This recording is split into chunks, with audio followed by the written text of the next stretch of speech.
You see the Nickelodeon documentary on Dan Schneider? Is that out? Quiet on Set, right? How to watch Quiet on Set.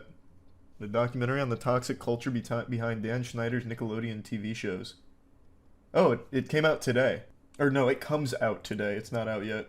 Comes out at 7 p.m. Interesting. I bet that'll be a fucking bombshell. But I think it'll be things people aren't necessarily surprised to learn about, knowing even just the bare minimum about Dan Schneider and the absolute degenerate he is. But I wonder how awful it is and how deep it goes. Drake Bell's in it. As what, a victim? I'm guessing. What did Dan do? What do you mean? You don't remember Dan Schneider? He's the foot fetish guy from Nickelodeon who made like all of the kids' television programs.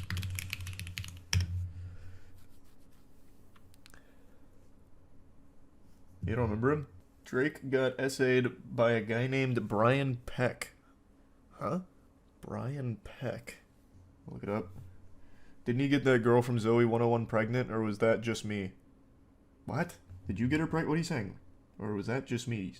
And yeah, I know about the Riot Wall video. But that what you're referring to is Zoe 101's actress. She got pregnant, and some people speculate that it may have been Dan Schneider that did it. But there's nothing to confirm that. I think there's a good chance he did, though. This guy is an absolute menace.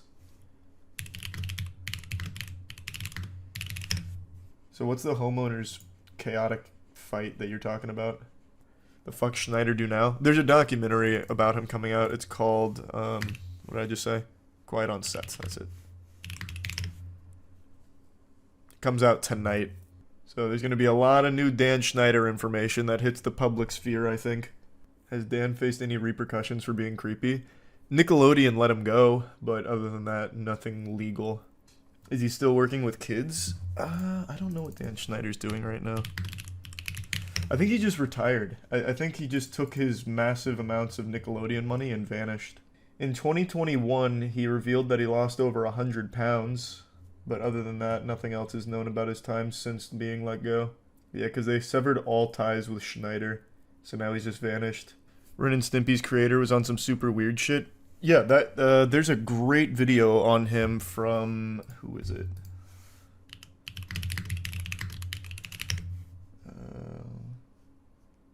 Fuck, what's the channel? I don't remember the channel. What did he call it? Did he just use his name? Let me see. I think he just used his name, but I can't quite recall. Yeah. Oh! I didn't remember that it was Blame It on Horror. Okay, yeah. This is a great video. If you want to know more about the Ren and Stimpy creator. Mordpie reacting to your video. Cool, fuck yeah. She has your face on her ass. Fuck yeah. Fire. What was your favorite Nickelodeon show? It's gotta be SpongeBob. I still actively quote SpongeBob. Yep, we talked about the ejaculating employee at Safeway. We get over it. Right. So, What employee? I forgot his name, but he would like masturbated and ejaculated on like produce, or not even produce, just a bunch of different like grocery store products. And he just recently got arrested. He's facing a lot of charges. And I thought it was a free country. Can't come where you want to, I guess. What a world. Yeah, it's like he's got... Well, here, I'll just pull it up again. He's got something like 30 charges of varying degrees. He's got like 14 felonies because, like, at least one of the victims of the contaminated food was a child. So obviously that amplifies the severity of his charges. What was his name again? I think it was like Steven something. Yeah, Steven Masalta. 32-year-old. He's facing 14 counts of indecent exposure, 2 counts of attempted indecent exposure, 4 counts of unlawful sexual conduct, and then 16 counts of attempted sexual assault on a child, which is a felony. So he's not going to see the light of day again for a long time, rightfully so. That's the guy who was ejaculating on the food at Safeway. Just for coming on produce is crazy. No, I mean, that's earned. Surprisingly, one of the things the law takes super seriously is contaminating commercial products. I can't remember if this is 100% accurate, but one of the big things for that was someone claimed that they were... Well, actually, I think they even did. They were putting cyanide in Tylenol at some point, contaminating it, and it was leading to a lot of problems, so they take it super seriously. Like, you have to have trust in the things that you're buying to not, like, kill you or be contaminated, which is why the people that used to go around licking ice cream for the TikTok challenge and putting it back got in big, big trouble for it. Like, that's something they need to take super serious. Have you seen the chaotic Homeowners Association meeting that went viral? Uh-oh, what happened? The HOA meeting gone wrong. I'll try and find it. That's kind of vague, though. There's going to be a lot of those. Hope you're doing well.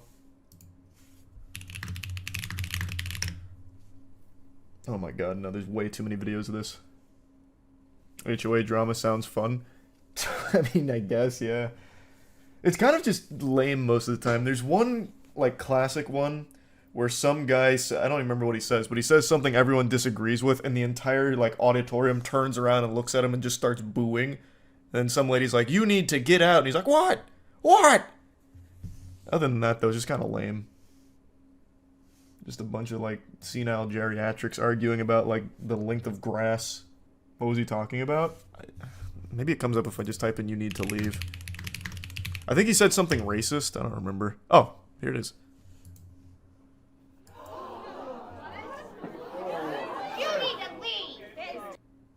They cut out what he said, but oh no, here, wait, here. And I went to his bedroom to say goodnight, and he was crying because of the abuse that he was enduring in this school system. Then why did you stay in Mexico? And then the whole fucking place turns around.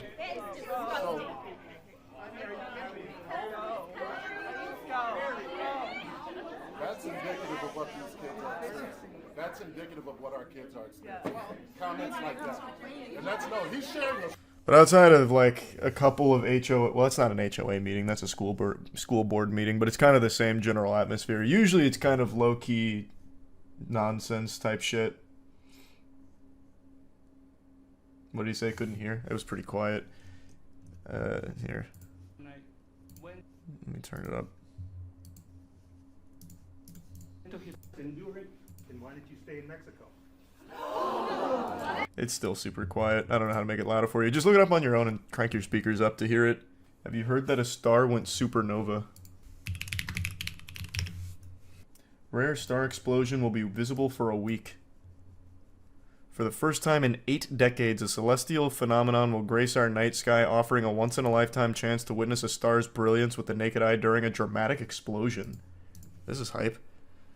Known as T Coronae Borealis, this star resides 3,000 light-years from Earth in the northern hemisphere expanse and is on the brink of an intense outburst. Well, that'll be cool.